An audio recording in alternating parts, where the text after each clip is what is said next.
에베소서 2장입니다.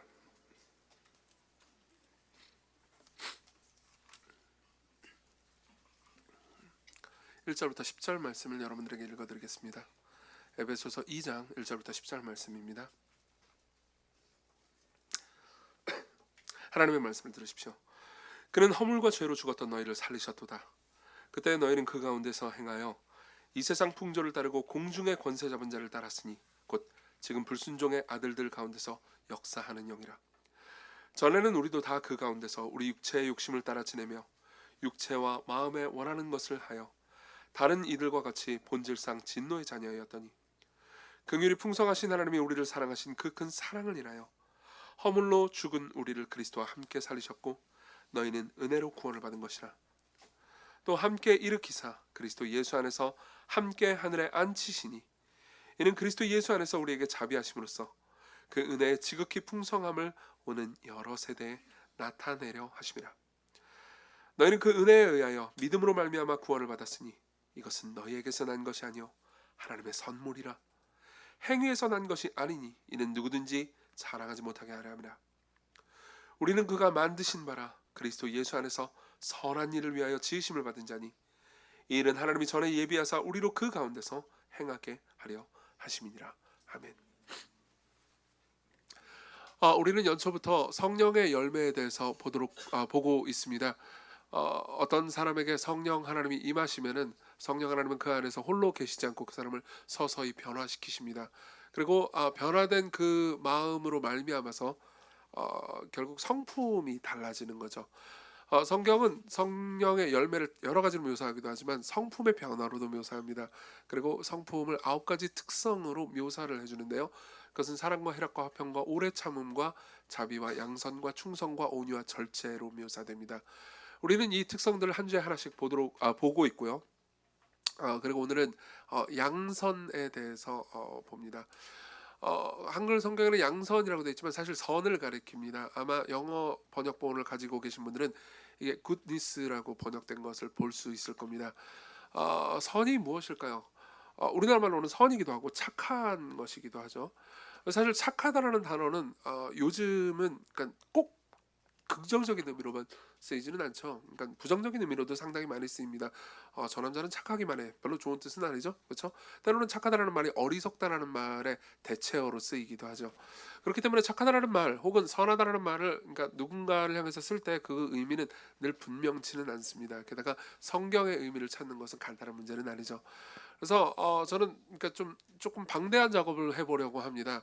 그러니까 선이라는 단어가 실제로 성경에 너무 많이 쓰이는 단어고 그리고 하나로 그 모든 것을 다루기는 쉽지가 않습니다. 그래서 저는 우리가 읽은 이 본문 에베소서의 본문과 더불어서 에베소서 2장 10절이 지칭하고 있는 창세기 1, 2장의 배경을 좀 살펴볼 겁니다.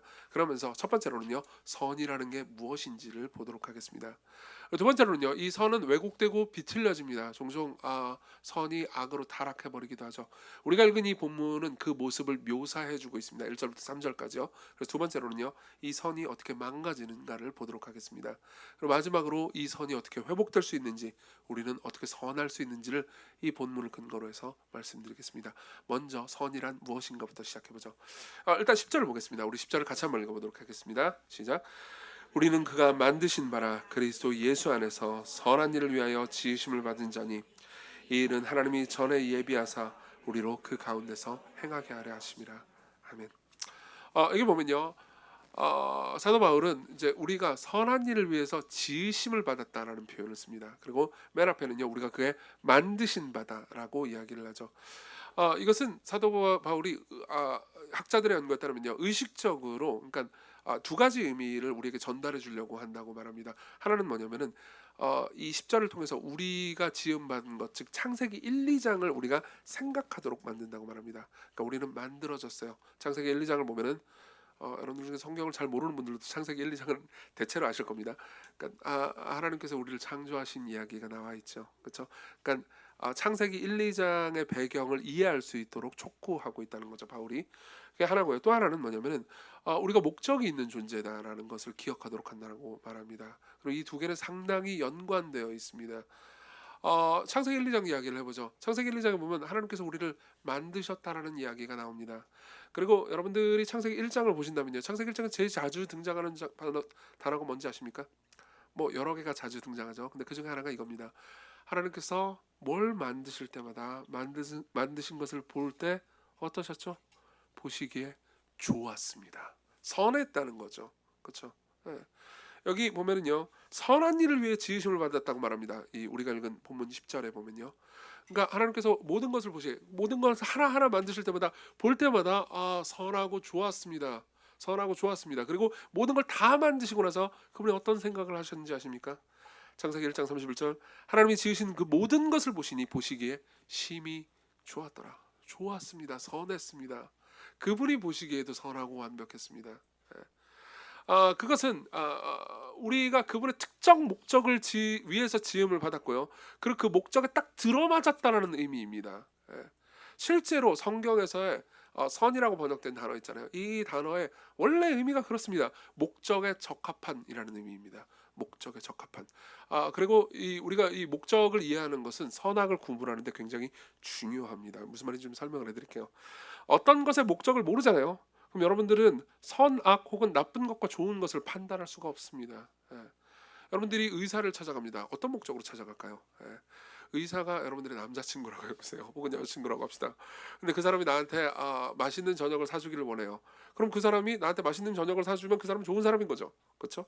근데 여러분들이 보통 의사를 찾아갈 때 그렇게 찾아가진 않죠. 아파서 병 고침 받기 위해서 찾아가잖아요. 그렇죠? 그럼 그 사람이 나한테 따뜻한 아메리카노를 사줘도 내 병을 못 고치면 좋은 의사는 아닌 겁니다. 목적이 내 병 고침 받기 위해서, 진단 받기 위해서 간 거니까요. 그렇죠? 그러니까 대체로 투명스럽게 나한테 대해준다 하더라도 정확하게 내 병의 원인을 진단해주고 적절한 약을 주어가지고 혹은 수술을 해가지고 나를 고쳐준다면 그분은 좋은 의사인 겁니다. 그렇죠? 목적이 고침받기 위해서니까요. 그죠? 어떤 청년이 차를 샀다고 합시다. 뭐 한 20대 후반에 30대 초중반에 청년이 차를 샀다고 합시다. 차 있는 분들도 계시죠? 그죠? 그런데 그 청년이 이런 말을 했습니다. 나는 좋은 차를 샀어. 그죠? 그러면 이 말은 어떤 의미입니까? 이 말은 여러 가지로 해석될 수 있습니다. 그러니까 어떤 목적으로 차를 샀느냐에 따라서 좋은 차라는 의미가 달라지죠. 그렇죠? 이 사람의 주된 목적이 수송 능력에 있다고 합시다. 예, 수송 능력. 나는 많은 걸 싣고 많은 사람들을 태우고 나는 뭐 이 주일날 예배 끝나고 모임 마치고 막 밤 10시까지 놀다 하더라도 나는 서울 시내에 있는 사람들 집에 다 데려다 주기 위해서 차를 사야지. 그럼 어떤 차를 살까요, 이 사람은? 큰 차, 봉고 뭐 이런 거 살 거 아니에요. 그렇죠? 봉고가 아니고 요즘 뭐죠? 스타리아 뭐 이런 거 살 거 아니에요. 그래서 다 때려 넣고 그죠? 가자 할 거 아닙니까? 좋은 차예요. 근데 어떤 사람이 목적이 자신의 사회적 지위를 과시하는 거라고 합시다. 그러면 어떨까요? 비싼 차, 사람 몇 명 안 들어가는 거야. 2명 들어가고 막 그리고 외제차 이런 거 살 거 아니에요. 그렇죠? 어떤 사람의 차를 사는 목적이 뭐 이럴 수도 있습니다. 나는 골동품 수집가예요. 그죠? 그럴 수 있죠. 그래서 1980년대에 나온 봉고를 저는 가지고 있습니다. 그럼 그 사람에게 그게 좋은 차인 거예요. 근데 수송 능력을 원하는 사람이 80년대에 나온 다마스 봉고 이걸 보면요, 나쁜 차겠죠. 그렇죠? 맞아요. 목적에 따라서 선악이 결정됩니다. 목적에 따라서 선악이 결정돼요. 그러니까 여러분, 인간에게 궁극적인 목적이 없다고 말하잖아요. 우리는 그냥 이 세상에 던져졌을 뿐이지 우리는 목적을 가지고 지어진 존재가 아니다라고 말하잖아요. 그럼 우리는 사실상에서의 선악을 구분하는 것이 어려워집니다. 근데요, 창세기 1장과 2장을 보잖아요. 그러면은 사실은 우리가 하나님 보시기에 좋았다, 그러니까 선하다라는 도덕적 평가를 내림과 동시에, 그러니까 사실 우리의 목적도 창세기 1장과 2장에는 함의되어 있습니다. 나중에 여러분들이 설교를 끝나고 창세기 1, 2장을 한번 읽어보시기 바랍니다. 창세기 1장을 보잖아요. 그럼 하나님께서 모든 것을 만드신 게 나옵니다. 하나님께서 모든 것을 만드세요. 근데 만드실 때 각자를 그냥 따로 짓지 않고요, 모든 것들이 서로 연결되도록 지으십니다. 하나님께서 우주를 만드세요. 그죠? 그리고 우주를 만드신 다음에 그 우주를 채울 것들을 막 넣으십니다. 그럼 우주를 채울 모든 행성들, 뭐 은하계, 은하단 이런 것들 있잖아요. 그런 것들이요, 그냥 꺼먹고 빈 공간인 우주를 채움으로써요 아름다워지죠. 그렇죠? 생각해 보세요. 그냥 별들이 우주라는 배경 없이 있잖아요. 아름답지 않을 겁니다. 우주가 아무 별들도 없이 그냥 덩그러니 있잖아요. 아름답지 않을 겁니다. 그냥 무시무시하겠죠. 근데 그 검은 바탕의 배경에요, 별들이 쫙 펼쳐져 있습니다. 그러니까 우리에게 아름다움을 느낄 수 있는 거죠. 서로가 서로를 협력합니다. 그러니까 서로를 돕습니다. 그리고 모든 피조물들이요, 하나님께서 만드신 모든 것들이요, 서로 연결되도록 지었어요. 그리고 마지막에 인간을 지으시죠. 예. 인간을 왜 지으셨습니까? 1장 26절에 따르면요, 창세기 1장 26절에 따르면 이렇게 말합니다. 하나님이 이르시되 우리의 형상을 따라 우리의 모양대로 우리가 사람을 만들고 그들로 바다의 물고기와 하늘의 새와 가축과 온 땅과 땅에 기는 모든 것을 다스리게 하자. 사실 다스리다라는 말이 요즘에는 좀 부정적인 어감이지만, 사실 이 본문에서 기록된 다스리다라는 단어는 막 억압하고 고통스럽게 한다는 의미가 아닙니다. 모든 걸 조율합니다. 모든 걸 잘 움직일 수 있도록 통치하는 거죠. 그렇죠? 이 모든 것들이 서로 협력하도록 하나님께서 이 모든 창조 세계를 다 지으셨는데, 인간을 만들고 인간이 이 모든 창조 세계가 실제로 움직일 수 있도록 조율하는 지도자, 리더로 이 인간을 지으셨다는 거예요. 그리고 인간이요, 만들어졌을 때 남자와 여자로 만드셔서요, 서로가 서로를 사랑하고 협력하도록 지으신 거죠. 실제로 2장으로 넘어가잖아요. 2장으로 넘어가면 하나님께서 아담을 지으신 장면이 나옵니다. 그렇죠? 그럼 아담에게 뭘 주죠? 에덴 동산을 주세요. 에덴 동산은 뭔지 아십니까? 하나님께서는 인간에게 장차 온 세상을 맡기실 겁니다. 하나님께서 지으신 피조 세계 전체, 이 거대한 우주 전체를 맡기실 거예요. 근데 그 이전에는 뭐가 필요하죠? 인턴 기간이 필요합니다. 그렇죠? 인턴 기간이 필요해요. 어떤 의사가요, 병원장까지 되기 위해서는요, 인턴이 필요합니다. 인턴 때 제일 먼저 하는 건 뭐죠? 주치의예요. 환자 한 명 맡아가지고 이 환자를 자기가 돌보는 겁니다. 능력이 별로 없어요. 환자한테 줄 수 있는 트리트먼트도 별로 없습니다. 그렇지만 하나하나 배워가면서요, 환자 한 명 한 명을 돌보면서 작은 일부터 맡아 시작하다가 결국은 큰 데까지 가는 거죠. 맞죠? 그런 것처럼 하나님께서는요, 에덴 동산이라는 작은 동산을 주셨습니다. 인턴이에요. 그렇죠? 그러면서 이 작은 동산을 맡아서 거기 있는 모든 것들에게 이름을 지어주고 그 모든 것들을 돌보고 함께해주고 사랑함으로써 그는 성장할 수 있었어요. 그리고 하나님께서는 아담만 주신 게 아니고요, 아담만 있게 하신 게 아니고요, 하와도 주셨습니다. 아담이 하와를 볼 때요, 이는 내 뼈 중에 뼈요 살 중에 살이라 라고 외쳤습니다. 그만큼 사랑스러운 존재였던 거죠. 그렇죠? 그리고 둘은 서로 사랑합니다. 둘은 서로 보완합니다. 둘은 서로 합력합니다. 그리고 둘이 같이 인턴으로서요, 이 에덴 동산을 통치하는 거죠.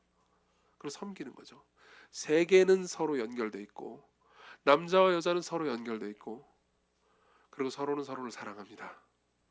그리고 모든 것들이 자기 안에만 멈춰 있는 게 아니고 바깥으로 뻗어나가고 있죠. 왜 이것이 선일까요? 왜 이것이 목적이었을까요? 답은 간단합니다. 아까 사실 힌트가 있었습니다. 하나님께서 인간을 만드실 때요, 하나님이 이르시되 우리의 형상을 따라 우리의 모양대로 우리가 사람을 만들고라고 말해요. 우리라고 말합니다. 그렇죠? 이건 뭘 말해줍니까? 하나님이 복수이시라는 것을 말해줍니다. 예. 여러분, 하나님은 한 분입니다. 정말이에요. 성경은 여러 곳에서 하나님이 한 분이시라고 말합니다. 근데 성경이 말하는 하나님은요, 삼위일체로 존재하십니다. 성부와 성자와 성령. 그렇죠? 그 말은 이런 겁니다. 아무것도 없었을 때, 오직 하나님만이 홀로 존재하셨을 때도 하나님께는요, 서로가 있었다는 거죠. 예, 성부와 성자와 성령 서로가 있었습니다. 누가 누구를 만들지 않았습니다. 성부와 성자와 성령은요, 사실은 그냥 자존하신 하나님입니다. 근데 서로가 존재하세요. 그래서요, 조심스럽게 말해보자면요, 많은 신학자들은 하나님을 이렇게 묘사합니다. 하나님은 한 분이시지만 공동체시라고요. 하나님은 한 분이시지만 사회시라고요. 그렇게 한 분이신 성부, 성자, 성령은요, 서로를 사랑합니다. 여러분, 성경에 보면요, 하나님은 사랑이시라는 표현이 있죠. 그렇죠? 이거는요, 창세 전부터 가능한 표현이었습니다. 왜요? 사랑이라는 건 상대가 없으면 할 수 없는 거잖아요. 근데 하나님은요, 아무것도 없을 때도 성부와 성자와 성령이 함께 계셨습니다. 성부는 성자를, 성자는 성령을, 성령은 성부와 성자를 사랑했죠. 예. 그렇기 때문에 하나님은요, 창세 이전부터 사랑이실 수 있었습니다. 원래 하나님은 그런 분이에요. 원래 하나님은 이기적인 분이 아닙니다. 원래 하나님은 자기중심적인 분이 아니에요. 원래 하나님은요, 서로를 대하시는 분입니다. 예. 그리고 그 하나님은 성부와 성자와 성령이 자충족하시긴 하지만 그냥 우리가 서로 사랑하면서 끝, 행복하고 아무것도 아니다 이렇게 하지 않으셨어요. 그분의 사랑은 바깥으로 뻗어나갔습니다. 예. 이웃에게로 뻗어갔습니다. 그래서 세상을 만드시고요, 그리고 하나님의 형상을 닮은 인간을 만드시고요, 그리고 모든 세상과 인간이 서로에게 주고받도록, 사랑을 주고받도록 한 거죠. 예. 이게 원래 하나님께서 세상을 만드신 목적이에요. 여러분들이 살아있는 목적이 바로 이겁니다. 예. 이게 선이에요. 이게 목적을 성취하는 겁니다. 여러분들이 내면의 좁은 자아에서만 계속 갇혀 있잖아요. 그럼 여러분들은요, 여러분들이 지어진 목적대로 기능하고 있는 게 아니에요. 예. 이해하십니까? 이게 바로 선입니다. 선은요, 내 안에만 머물러 있지 않습니다. 선은요, 바깥으로 뻗어나가는 거죠. 두 번째입니다. 그러면요, 선은 어떻게 망가지는가를 볼 수 있죠. 선은 어떻게 망가집니까? 우리 1절부터 3절을 보겠습니다. 그는 허물과 죄로 죽었던 너희를 살리셨도다. 그때 너희는 그 가운데서 행하여 이 세상 풍조를 따르고 공중의 권세 잡은 자를 따랐으니 곧 지금 불순종의 아들들 가운데서 역사하는 영이라. 전에는 우리도 다 그 가운데서 우리 육체의 욕심을 따라 지내며 육체와 마음에 원하는 것을 하여 다른 이들과 같이 본질상 진노의 자녀였더니. 자, 이 본문은 조금 더 설명이 필요합니다. 너무나 안타까운 것은 이 에베소서 2장 1절부터 10절이요. 그러니까 한 절의 설교를 한 편씩 할 수 있을 정도로 함축적이고 깊이가 어마어마한 본문이라는 겁니다. 저는 다 설명할 수가 없어요. 하지만 1절부터 3절을 최대한으로 요약해서 설명하자면요, 이런 겁니다. 하나님께서는 이렇게 말씀하셨어요. 우리가 죄를 짓고 그리고 그로 인해서 우리가 마귀를 섬기는 사람이 되었다고 합니다. 예. 우리가 죄를 짓고 2절에 보면요, 우리가 공중의 권세 잡은 자, 즉 사탄을 따르는 사람이 되었다고 말합니다. 무슨 일이 일어난 걸까요? 창세기 2장에서 3장으로 넘어가면은 그 상황을 어느 정도 알 수 있습니다. 3장의 초반부에 뱀이 등장합니다. 사탄이죠. 그렇죠? 그리고 뱀이 아담과 하와를 유혹합니다. 그리고 아담과 하와는 유혹에 빠졌죠. 그때 그들이 선택했던 건 이거였습니다. 서로가 서로를 도우면서 서로가 서로를 사랑하고 섬기면서 살도록 기획된 이 세상에서요, 내가 왕이 되도록 하는 거였죠. 그리고 아담과 하와가 내가 신이야, 내가 왕이야, 내가 선악을 내가 결정하겠어, 하나님께서 결정한 걸 내가 따르지 않을 테야, 선악과를 먹을 테야. 선악과를 먹는다는 것은 그런 의미였어요. 선악과 안에 무슨 독성물이 있는 게 아니라고요. 그걸 먹는 즉시 무엇이 선인지 무엇이 악인지, 무엇이 목적인지 무엇이 목적이 아닌지를 내가 결정하겠어 라고 말하는 것과 똑같은 거였죠. 여러분 그걸 아십니까? 사탄은요, 절대로 여러분들에게 나타나서 얘들아 사탄이 나한테 경배해라 이렇게 말하지 않습니다. 사탄은 여러분들이 이렇게 말합니다. 너의 삶은 너의 것이니까 네 마음대로 살고 네가 결정해라, 네가 신이다 라고 말하죠. 그리고 그 결과 남녀가요, 둘 다 자기가 신이라고 말하는 바람에 둘이 싸우기 시작합니다. 실제로 3장에 보면요, 둘이 서로 책임을 떠넘기면서 싸우는 장면이 나옵니다. 그리고 온 세계가 무너지기 시작합니다. 땅은요, 가시덤불과 엉겅퀴를 내기 시작합니다. 그리고 하나님께서 만드신 아름다운 세계가 서로가 다투면서 생존 경쟁을 시작하면서 서서히 이 세계를 지옥으로 만들어버리죠. 그걸 말해주는 게 3절입니다. 3절에 보면요, 전에는 우리도 다 그 가운데서, 그 다음 뭐라고 되어 있죠? 우리 육체의 욕심을 따라 지내며 육체와 마음에 원하는 것을 하여 다른 이들과 같이 본질상 진노의 자녀였더니. 여기 육체라는 단어를 주목하십시오. 이 육체라는 단어는요, 단순히 그러니까 이 몸을 의미하는 게 아니에요. 육체라는 단어는 그러니까 훨씬 더 철학적이고 신학적인 단어입니다. 이 글을 쓴 바울은요, 당시에 그리스 철학에 대한 상당한 조예를 가지고 있었고요. 그리고 그리스 철학이 일반적으로 쓰는 용어를 차용해서 이 본문에서 사람들에게 이야기를 전달해 줍니다. 왜냐하면 에베소라는 도시는 그리스 철학의 지배를 받는 곳이었거든요. 그리고 여기서 말하는 육체는요, 단순한 이 몸을 의미하는 게 아닙니다. 인간 안에 있는 자기중심성을 가리키는 거예요. 인간 안에 있는 자기중심성. 이게 바로 육체. 나중에 여러분들이 이 육체라는 단어의 의미를 인간의 자기중심성이라고 생각을 하고요. 그 다음에 로마서 6장부터 7장을 한번 읽어보십시오. 6, 7장을 읽잖아요. 그러면 아주 쉽게 모든 것들이 읽히는 것을 발견하게 될 겁니다. 그리고 바울은 말하는 거죠. 하나님의 선은 자기에게 머물지 않고, 자아라는 조그만 감옥에 머물지 않고 사람들에게 자기가 가지고 있는 것들을 줌으로써 뻗어나가는 것이라면, 죄는요, 자기의 것을 자기만 가지고 가둬두는 거죠. 자기중심성인 겁니다. 하나님께서 실제로 세상을 만드실 때 모든 걸 다채롭게 만드셨어요. 모든 것들이 각자가 자신의 은사, 자신의 독특한 특성을 가지도록 만드셨습니다. 그리고 모두가 서로가 서로를 누리면서요, 그 모든 것들을 기뻐하게 만드셨어요. 여러분 고기를 좋아하십니까? 그렇죠. 저는 진심으로 좋아합니다. 그죠? 잘 아실 거예요. 그러나 여러분 고기를 좋아하니까는 아무 고기나 다 똑같다라고 저한테 말하면요, 저는 분노할 겁니다. 여러분 분명히 소고기와 돼지고기와 닭고기는 다릅니다. 그렇잖아요. 그렇죠. 여러분 밤 12시가 넘었어요. 나는 축구를 봐야 합니다. 그럼 뭘 배달해 시켜야 되죠? 그때 소고기는 그닥 어울리지 않아요. 물론 소고기를 먹어도 맛있죠. 샐러드보다는 낫습니다. 하지만 그때는 치킨을 시켜야죠. 그렇죠? 닭다리를 뜯는 겁니다. 모든 게 다 달라요. 여러분 모든 사람도 다릅니다. 여기 사람들이 비슷하게 생겼지만은 실제로는요 다 하나님께서 여러분들을 만드셨어요. 독특한 아름다움과 독특한 특성들을 다 부여해 주셨습니다. 그걸 은사라고 말하죠. 좀 이따 더 자세히 얘기하겠습니다. 그리고 서로가 서로를 볼 때 각자의 은사를 보면서 누리면서 즐거워하도록 하셨어요. 당장 예배인도만 한번 생각해 보십시오. 예배인도 옛날에 제가 다 해 먹었잖아요. 근데 이제 오광일 전사님이 이제 바꿨잖아요. 그렇죠? 당장 예배인도가 더 훨씬 더 풍요로워졌죠. 일단 목소리가 다르잖아요. 비주얼이 좀 그만할까요? 그렇잖아요. 여러분들은 다양한 것들을 누리게 됩니다. 그리고 서로가 서로의 것을 자기 것으로 감춰주지 않고 서로 줌으로써요 너무 아름다운 모든 것들을 다 누리게 한 게 하나님의 계획이었어요. 그게 선이었습니다. 근데 그때 이제 인간은요 타락해서 이제 자기 중심적으로 변하게 되는 거죠. 그리고 지옥을 만들어내는 겁니다. 여러분 그걸 아십니까? 우리는요 각자 자기 입장을 추구합니다. 그리고 모든 사람들이 자기 입장만 추구하게 되잖아요. 그럼 쉽게 지옥을 만들어냅니다. 제가 소설 하나를 추천해드리죠. 제목이 굉장히 독특합니다. 가장 질긴 족쇄, 가장 지긋지긋한 족속, 가족. 제목이 너무 공격적이지 않습니까? 예, 류현재 작가의 소설입니다. 길지도 않아요. 이 소설은 굉장히 독특합니다. 이 작가는 명밀하게 글을 씁니다. 스토리를 잠깐 소개해드리자면요. 스포일러 안 할 겁니다. 걱정 마십시오. 스토리를 잠깐 소개해드리자면요. 초반에 노 부부가 죽은 걸로 이제 이야기가 시작됩니다. 어떤 노 부부가 죽어요. 둘 다 살해당한 거죠. 예. 근데 이 노 부부에게는 4명의 자녀가 있었습니다. 4명의 자녀는 전부 다 장성한 자녀였죠. 그리고 4명의 자녀 중에 막내 아들이 있습니다. 막내 아들이 그러니까 10년째 공무원 시험을 보고 있는데 계속해서 떨어져가지고 삶을 거의 포기하다시피 한 사람이죠. 그리고 이 사람이 자기가 범인이라고 경찰에 자수를 합니다.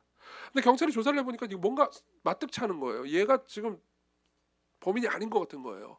그럼 조사를 시작하면서 이야기가 시작돼요. 그러면서 소설은요 어떻게 진행되냐면 4명의 자녀가 있다고 그랬잖아요. 이 노부부한테. 근데 4명의 자녀의 이름이 하나의 챕터예요. 그러니까 첫 번째 챕터는 김은희, 두 번째 챕터는 김현창, 김인경, 김현기 이렇게 4개의 챕터로 이루어집니다. 그럼 각 챕터는 뭘 얘기하냐면요.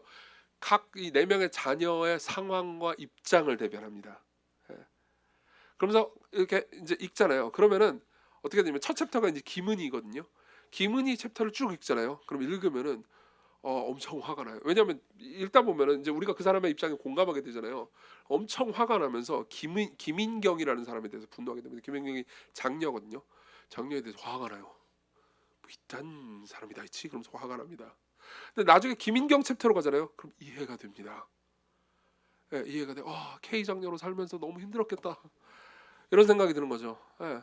그리고 4개의 챕터를 다 읽잖아요. 그러면 놀랍게도 4명 모두의 입장이 이해가 되는 동시에 4명 모두가 저지르는 죄가 보입니다. 그리고 어떻게 이 모든 것이 끔찍한 결말로 모든 것을 파국에 이끄는지를 보게 되죠. 이 소설의 재미있는 지점은 바로 우리가 사는 인간 사회를 너무나 잘 보여주기 때문인 것 같습니다. 이젠 스포일러 하지 않겠습니다. 저는 아무것도 하지 않았어요. 나중에 관심 있으면 읽어보십시오. 항상 더 말하고 싶은 욕구에 시달려요. 보세요. 우리 모두는 자기 입장이 있어요. 예. 그리고 사실은 상대방의 입장을 정확하게 이해하고 그 상황을 파악하잖아요. 그러면 이해하고 고개를 끄덕일 수 있을 만한 것이 있습니다. 그 소설을 다 읽잖아요. 그러면 독자는 이런 생각을 하게 됩니다. 이 4명이 서로 소통했더라면 어땠을까? 예. 사실 소통에 노력을 안 한 것도 아니었어요. 근데 알잖아요 우리가. 예. 둘이 만나가지고 대화를 하면서 소통을 하더라도 둘 다 자기 입장을 고수하면은 소통이 결국 안 된다는 걸요. 그렇죠? 상대를 이해하려고 노력해야 됩니다. 즉 상대의 자리로 가야 해요. 상대의 입장에 서봐야 합니다. 근데 보세요. 자기 입장에 쓰잖아요. 그럼 항상 가치 판단에 있어서 자기 입장은 선악을 무너뜨리는 능력을 가지고 있습니다. 진짜예요. 예. 내가 계속해서 내 입장에 쓰잖아요. 그러면요 어떻게 되냐면 예를 들면 어떤 사람이 어떤 잘못을 했다고 합시다. 이정규라는 사람이 어떤 잘못을 했어요. 여러분들이 이정규를 보면서 막 비난한다고 합시다. 그렇죠? 할 수 있죠. 좋습니다. 근데 여러분들이 똑같은 잘못을 할 수도 있겠죠? 그러면 스스로에 대한 비난이 막 생기나요? 뭐 그럴 수도 있습니다. 어느 정도는 그렇겠죠. 근데 또 동시에 이런 생각도 올라올 겁니다. 그렇지만 나는 이런 상황과 사정이 있었어. 나는 이것 때문에 어쩔 수 없었어. 물론 이건 잘못한 거지. 그러나 이런 상황이 있었다고 어쩔 수 없었어. 이전기 저 사람은 뭐를 가지고 있었지만 나는 없었잖아라고 말할 수도 있습니다. 그렇죠? 근데 또 다른 상황이 제게도 있지 않았을까요? 여러분들 모두에게 다 각자의 입장과 사정이 있지 않았을까요? 근데 우리가 이 지점에서요, 내 사정만 계속 생각하잖아요. 그러면 내가 저지르는 죄에 대해서는 관대해지고 상대방이 저지르는 죄에 대해서는 가혹해집니다. 상대방이 저지르는 상대방이 행하는 선에 대해서는 뭐 저 사람이 저러니까는 저런 거 할 수도 있지라는 생각이 드는데, 내가 행하는 선에 대해서는 굉장한 점수를 주게 되죠. 그죠? 보세요. 자기 입장이라는 것은, 자기에게 굽은 마음은, 자기 자랑은, 이걸 교만이라고 말해요. 이걸 자기 자랑이라고 말합니다. 선악의 경계를 무너뜨리고 선악을 붕괴시켜 버립니다. 여러분, 여기서 한 가지 이야기만 좀 더 하겠습니다. 많은 사람들은요, 이런 식으로 생각합니다. 선을 지루한 것이라고 생각하고요, 그리고 악을 나쁘지만 흥미롭고 재미있는 것으로 생각하는 경향이 있습니다. 이건 어느 정도 미디어가 일조한 경향이 있는 것 같습니다. 우리에게도 배우가 몇 명 있죠, 그렇죠? 그리고 배우들은 전부 다, 그러니까 뭐 여러 가지 좋은 역할을 맡기를 선한 역할을 맡기를 원하기도 하지만은 종종 매력적인 악역을 한번 맡기를 원합니다. 그렇죠? 악역 매력적이잖아요, 그렇죠? 범죄도시 재밌었죠, 그렇죠? 뭐가 제일 재밌죠?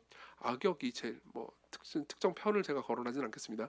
근데 악역이 제일 무시무시한 편이 제일 재밌잖아요, 그렇죠? 그래야 마동석이 호쾌하잖아요, 안 그래요? 예. 그러면 마블 좋아하죠. 마블에서 빌런이 매력적이지 않잖아요. 그러면 이야기 전체가 흐트러집니다. 그러니까 우리는 생각합니다. 악은 나쁜 거지. 하지만 지루하진 않아. 많은 사람들이 이렇게 생각해요. 예. 근데 그렇지 않습니다. 시몬드 베이유라는 프랑스의 철학자가 있습니다. 이 사람은 그리스도인이기도 했죠.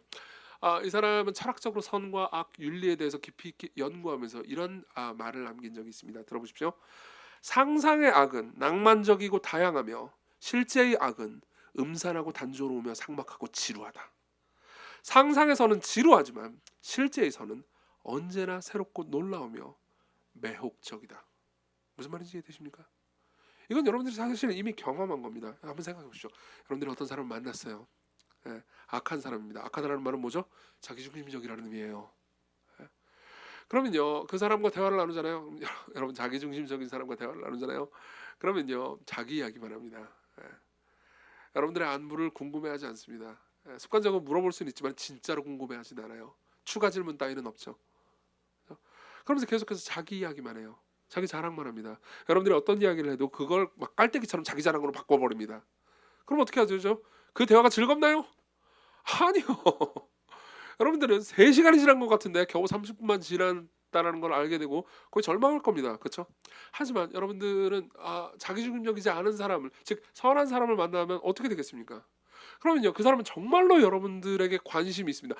모든 관심이 자아에 집중되어 있지 않아요. 상대에게 집중되어 있습니다. 자신의 사랑은 다른 사람에게 뻗어갑니다. 그렇죠? 그럼 어떻게 합니까? 물어봅니다. 어떻게 지냈어요? 힘들지 않았나요? 어떤 결과가 있었나요? 어떤 과정이 있었나요? 계속해서 물어보고 이해하고 공감하고, 그리고 자신이 어떤 말을 해주더라도 상대의 유익을 위해서 말합니다. 그렇죠? 그럼 그런 사람과 대화를 나눠보세요. 그럼 여러분들은 반드시 이 말을 하게 될 겁니다. 나 얼마 안 지난 건데 벌써 3시간 지났다고요? 이 말을 하게 될 겁니다. 그렇죠? 실제에서는 익사이팅해요. 예, 실제에서는 즐겁습니다. 실제의 악은 단순하고 음산하며 지루하죠. 이해하십니까? 여러분, 하나님께서는 여러분들을 선하게 만드셨습니다. 그리고 선을 즐기고 누리도록 만드셨습니다. 여러분들을 자기중심적으로 기능하도록 만들지 않았어요.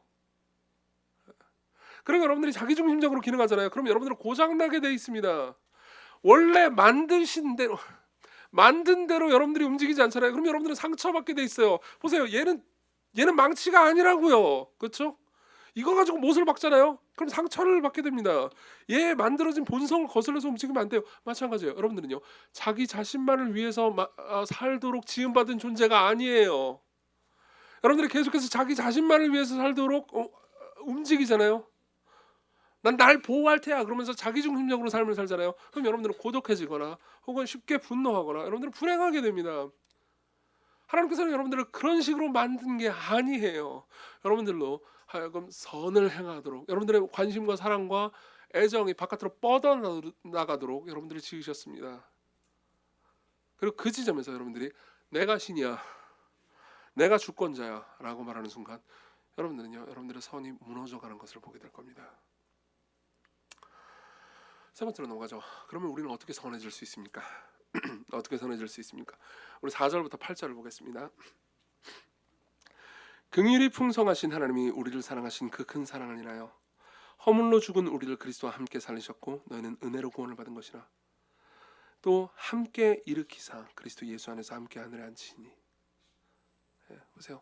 원래 우리는 하나님께서 선하게 지으셨지만 우리는 자기중심적으로 타락해 버렸습니다.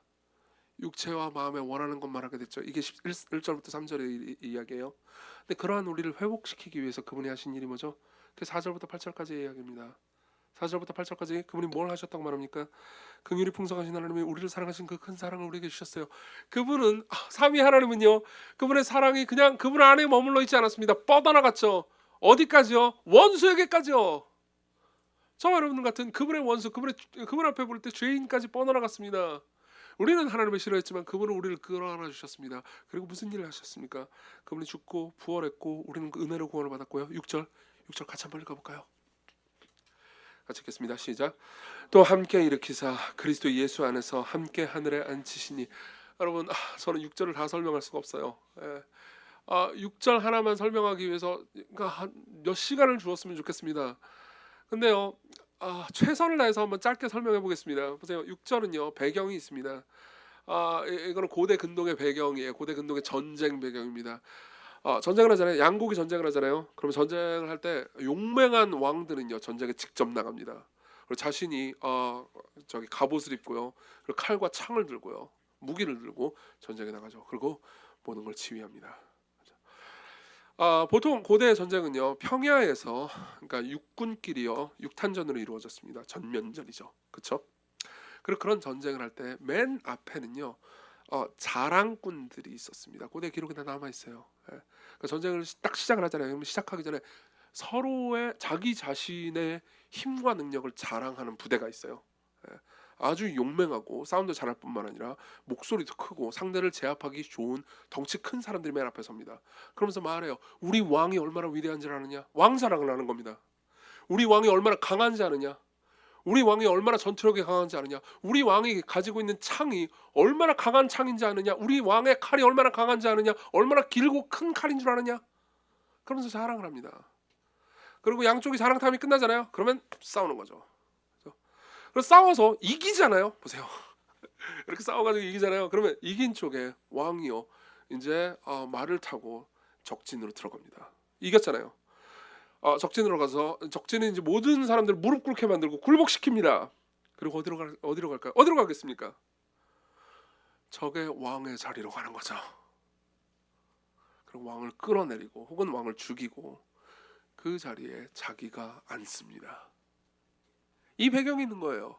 그 자리에 자기가 앉았다는 건 뭘 의미할까요? 내 나라도 내 거지만 네 나라도 내 거다. 그죠? 내가 내 나라와 너의 나라 모두의 왕이다. 내가 모든 걸 통치하고 다스린다. 영광스러운 일이죠. 오직 승리한 왕만이 이 일을 할 수 있었습니다. 승리한 왕은 보좌에 앉습니다. 좌정합니다. 그죠? 이 배경이에요. 그리고 그 왕은 그 누구와도 자신의 영광을 나누지 않습니다. 그리고 바울은 이렇게 얘기하는 거예요. 예수 그리스도께서 이 땅에 오셨을 때 그분이 사탄과 죄와 더불어서 전투를 치르셨습니다. 그리고 그분이 부활했습니다. 그리고 그분이 보좌에 앉았어요. 어떻게 앉았는지 아십니까? 6절 다시 한번 보죠. 6절 시작. 또 함께 일으키사 그리스도 예수 안에서 함께 하늘에 앉히시니.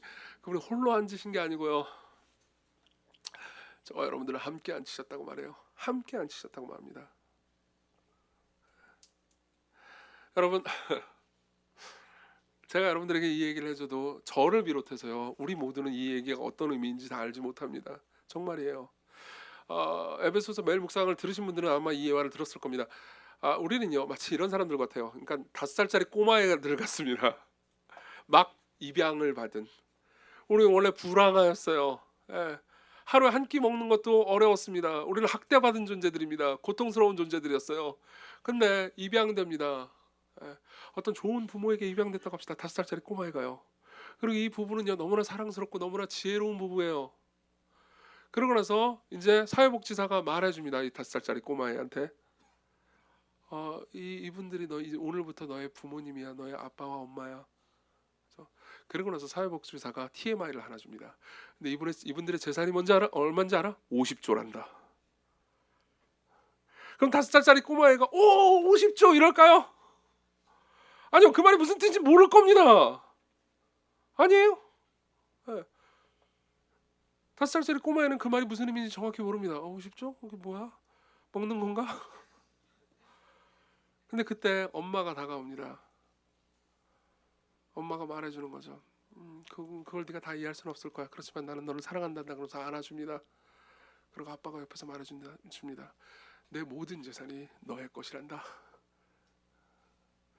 5살짜리 꼬마애는 그 말을 이해하지 못합니다.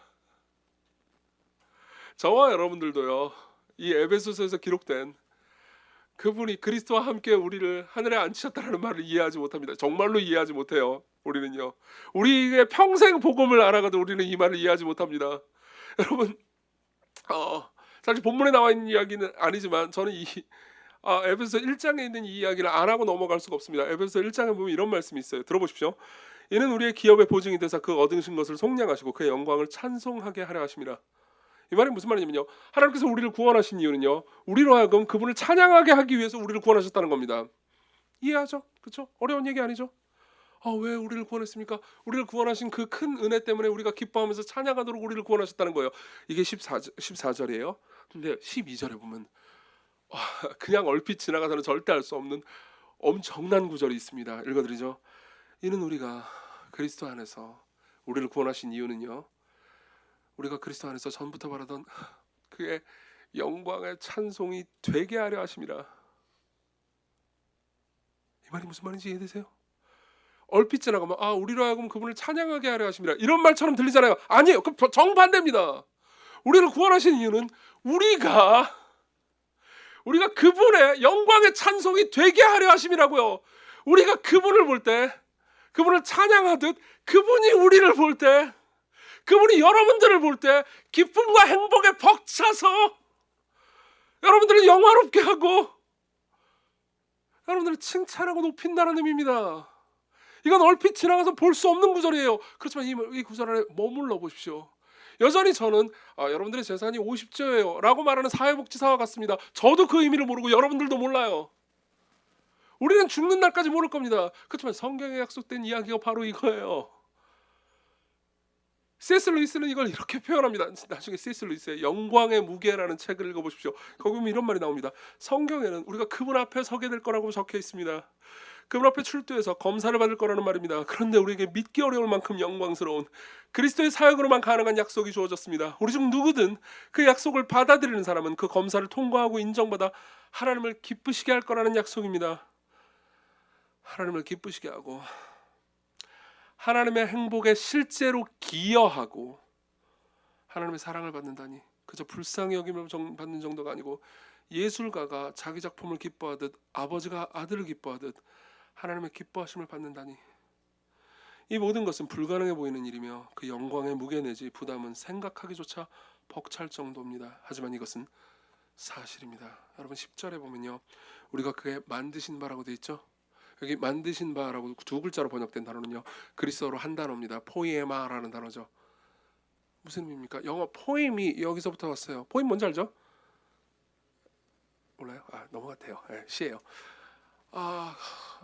우리가 그분의 걸작품이에요. 예술가가 자신의 걸작품을 보면서 기뻐하고 행복해하듯 그분이 여러분들을 행복해한다는 말입니다. 그럼 어떻게 되는지 아십니까? 그걸 여러분들이 정말로 이해하게 되면 어떻게 되는지 아십니까? 8, 9절. 너희는 그 은혜에 의하여 믿음으로 말미암아 구원을 받았으니 이것은 너희에게서 난 것이 아니고 하나님의 선물이라. 9절 같이 읽어볼까요? 시작. 행위에서 난 것이 아니니 이는 누구든지 자랑하지 못하게 하라. 보세요. 이 은혜가 여러분들의 삶에 스며들잖아요. 여러분들이 받은 것이 어떤 것인지 이해하기 시작하잖아요. 그러면 그 은혜는 여러분들의 마음속에 들어가서 우리의 자랑을 부셔버리기 시작합니다. 우리의 자랑을 부셔버리기 시작합니다.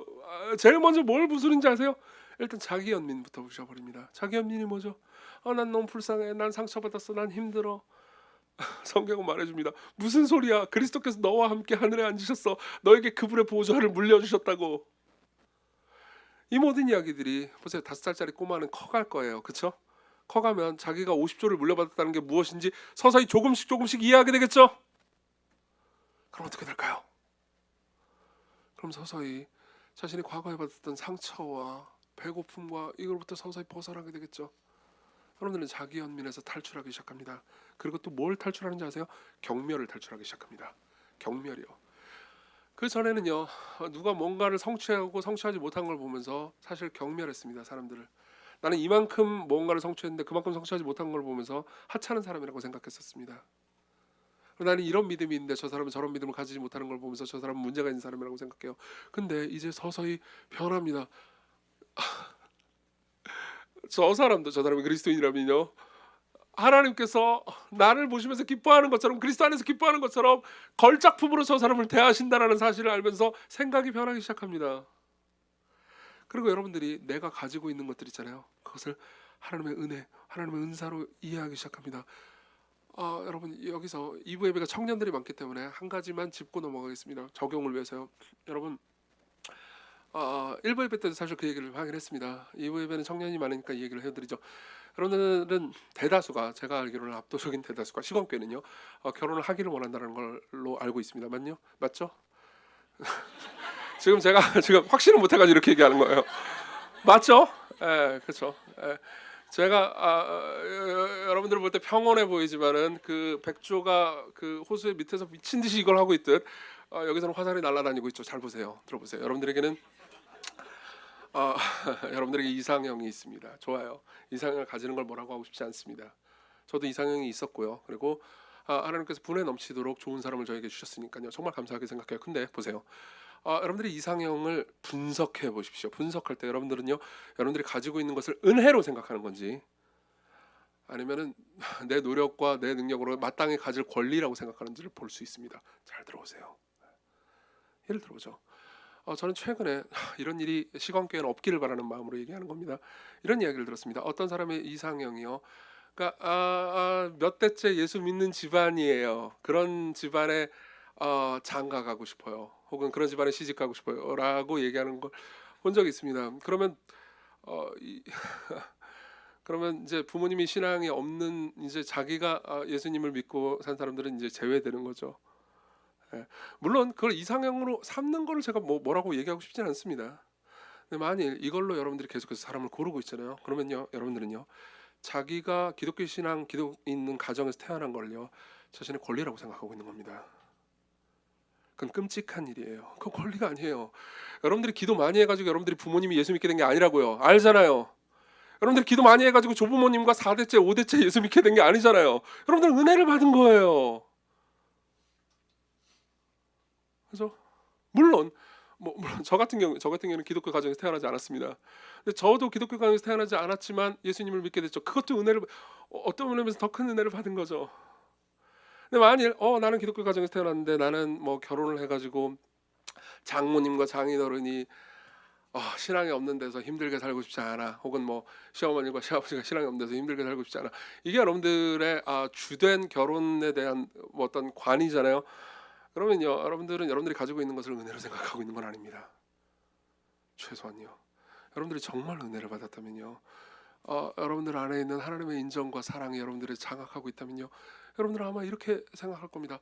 내 남편 혹은 내 아내감이 신실한 그리스도인이면 되지. 함께 우리는 그리스도를 찬양하면서 삶을 살 거야.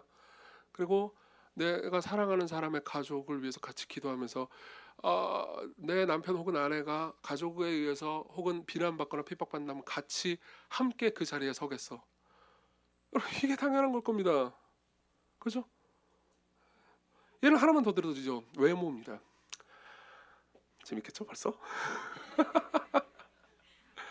보세요. 제가 보기에, 저는 여러분들의 얼굴을 다 보고 있습니다. 그죠? 제가 보기에 여러분들은 너무너무 예쁘고 멋있고 아름답습니다. 정말이에요. 좋죠?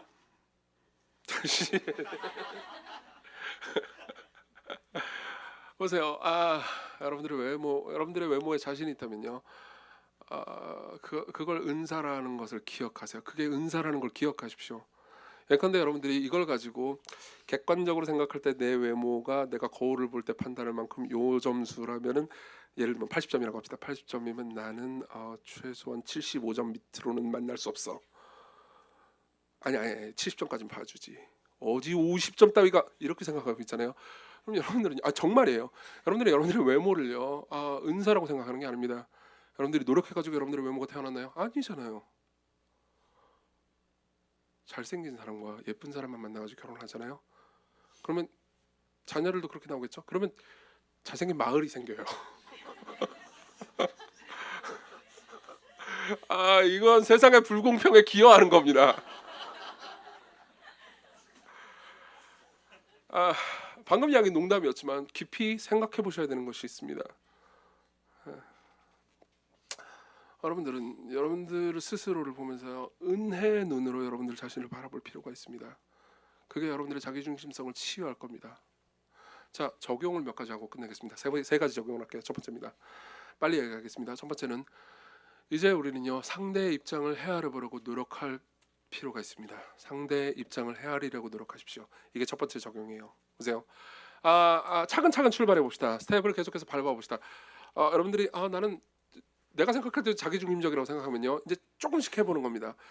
원수까지 사랑할 힘은 없다. 그러면요 이렇게 하는 거예요. 주변에 좋아하는 사람 있잖아요. 그 사람이라 하더라도 안부가 좀 뜸했으면 일단 카톡부터 보내보십시오. 교회에서 만나면은 대화를 걸어보는 거예요. 가족들에게 먼저 안부와 사랑을 물어보십시오. 그리고 그를 위해서 기도하겠다고 말하세요.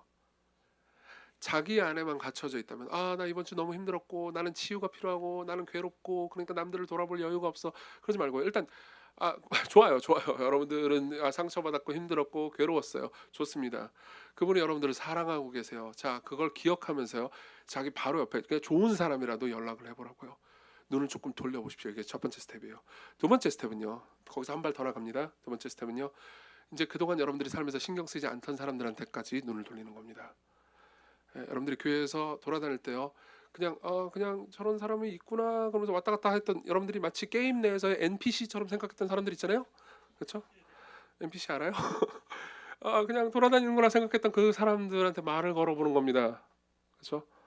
안부를 걸어보고요. 그리고 이름을 물어보는 겁니다. 이름 몰라가지고 미안한데 다시 한번 가르쳐달라고 말해주는 거예요. 그래서 관계를 맺는 거예요. 이게 두 번째 스텝이에요. 여기서 여러분들이 주의해야 되는 게, 시공계 전체가 동의해야 되는 게 있습니다. 누가 여러분들한테 이제 이 말씀에 순종해가지고 말을 걸어올 때 얘가 나한테 작업거나 그런 생각을 하지 마는 겁니다. 아시겠죠? 그걸 도끼병이라고 불러요. 그렇죠? 찍는 게 아니야. 안 좋아해요. 그냥 말씀에 순종하는 거라고요. 아시겠죠? 예. 물론 너무 선을 넘으면 교역자한테 얘기해가지고 뒤통수를 후려 맞을 수 있도록 해주십시오. 그러나 그렇지 않으면요, 여러분들 마음을 열어주십시오. 세 번째 스텝입니다. 세 번째 스텝은요, 원수를 사랑하는 거예요. 미워하는 사람의 입장에 서보는 겁니다.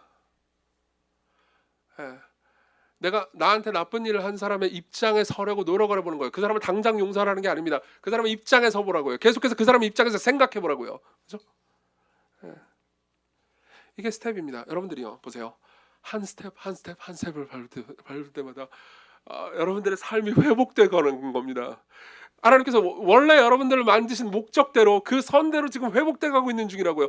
각 스텝이 별것 아닌 것처럼 보이지만 여러분들은 당장 내일 예수님이 될 수는 없잖아요. 그렇죠? 저도 마찬가지예요. 그렇지만 조금씩 더 나아가 보십시오. 그분이 여러분들을 얼마나 기뻐하실 줄 아십니까? 보세요. 우리는 죄와 사망으로, 허물로 죽었다고 말하고 있어요. 그렇죠? 그리고 죽은 그 상황에서 하나님의 은혜의 생명을 받아서 조금씩 회복돼가는 중이에요. 그러면 회복돼가는 모든 단계를 하나님께서 기뻐하십니다. 정말이에요. 옛날에 제가 어떤 의학 드라마를 봤는데요, 어떤 여성이 사고가 나가지고 코마에 빠졌습니다. 움직이지도 못해요. 눈도 뜨지 못합니다. 겨우 숨만 붙어 있습니다. 그나마도 수술을 잘했기 때문이에요. 그리고 옆에서 말을 걸어도, 부모가, 의사가 말을 걸어도 미동도 하지 않아요.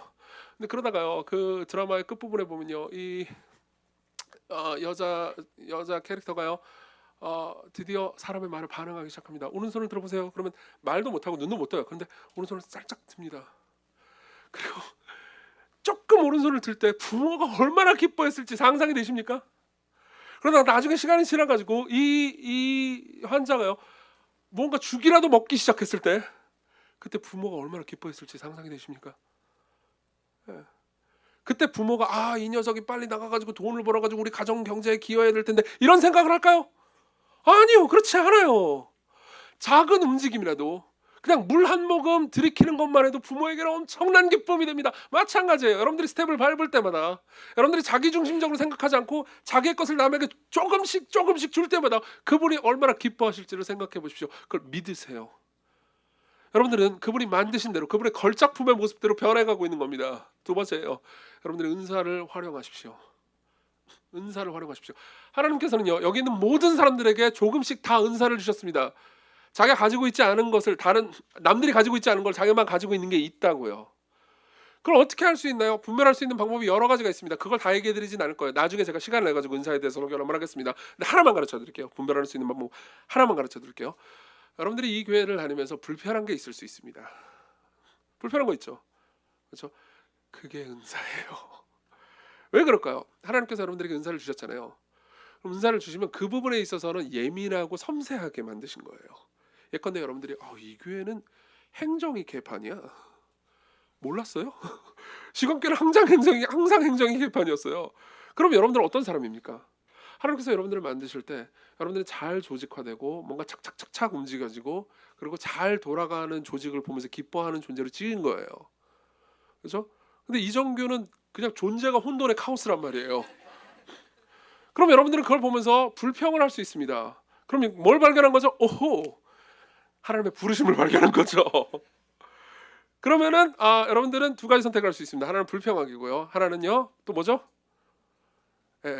저 교역자를 찾아가는 거예요.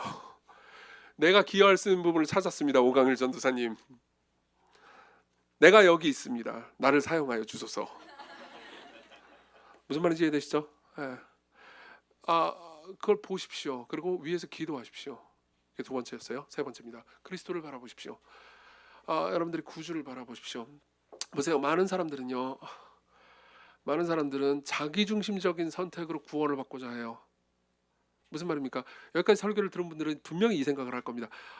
이정교가 말하는 저대로, 저 성경이 말하는 대로 살면 나는 호구 잡히고 개판으로 살게 되지 않을까? 모든 걸 손해보면서 살게 되지 않을까? 그러고 나서 여러분들이 유튜브로 가잖아요. 그리고 자기개발 영상을 치잖아요. 그럼 자기개발 영상이 여러분들에게 말해줍니다. 그렇게 살면 호구 잡히게 돼 라고 말해줍니다. 실제로 제가 옛날에 자기개발 영상 같은 거 많이 봤거든요. 지금도 가끔 봅니다. 여러분들이 뭘 보는지 알아야 되니까요. 근데 보잖아요. 그럼 그런 거 되게 많아요. 이렇게 호구 잡히니까 직장 내에서 나를 괴롭히고 힘들게 하는 사람을 여유롭게 사회적으로 잘 대하면서 복수하는 법, 이런 것들을 진짜 가르쳐줘요. 정말이에요. 아마 분명히 일주일 내내 그런 영상을 보면서 은혜 많이 받으신 분들이 여기 계실 거예요. 보세요. 저 들으세요.